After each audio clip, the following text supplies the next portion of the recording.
In the last few years, murder mysteries have come back into fashion, with Knives Out and See How They Run getting a lot of love from fans and critics alike.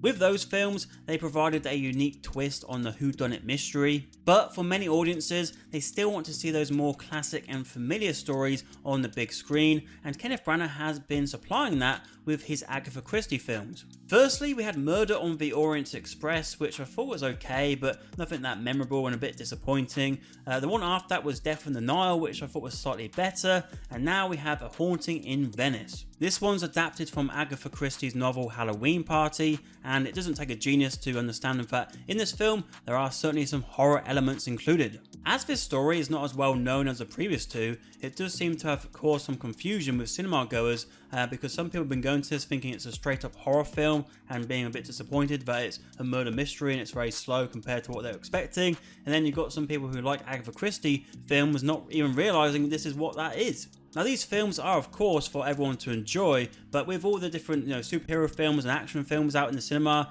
these are the type of movies which the older generation do like to come and check out. And take my nan for example, she would happily go and watch this sort of film.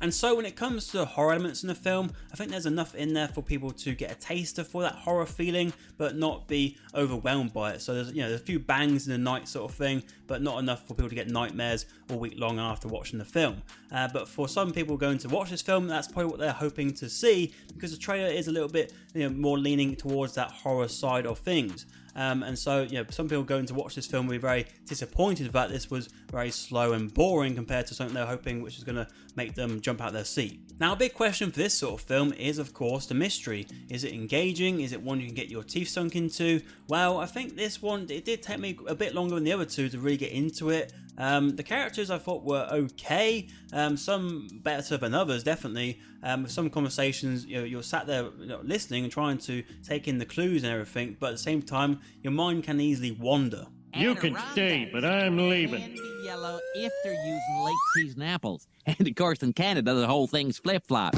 So yeah, there was a bit of a loose connection with some of the characters. I think Hercule Poirot was good in the film, and Kenneth Branagh plays him well, but I was having a lot of my attention drawn towards him because of him dealing with some supernatural elements, and so I think there might have been a bit of an imbalance there. While I'm focusing so much on that, I'm not really giving as much of a care to the other characters in the film, even though they are played very well by some good cast members like Jamie Dornan.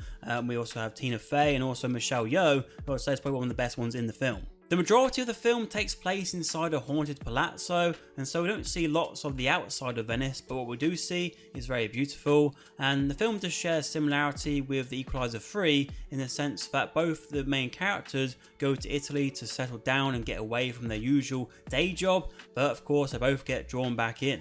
Even though none of these Kenneth Branagh films are spectacular or live long in the memory, I wouldn't be opposed to seeing more, as with every film he does thrive in the role, and like a game of Cluedo, I'm always up for another round. I must also mention that Jude Hill is in the film, and actually he and Jamie Dornan both collaborate with Kenneth Branagh again after superb performances in Belfast, and although this particular character in the film isn't anything special, he has shown that he is a talent to keep an eye on. In regards to A Haunting in Venice, it has the usual twists and turns and big reveal that you would expect.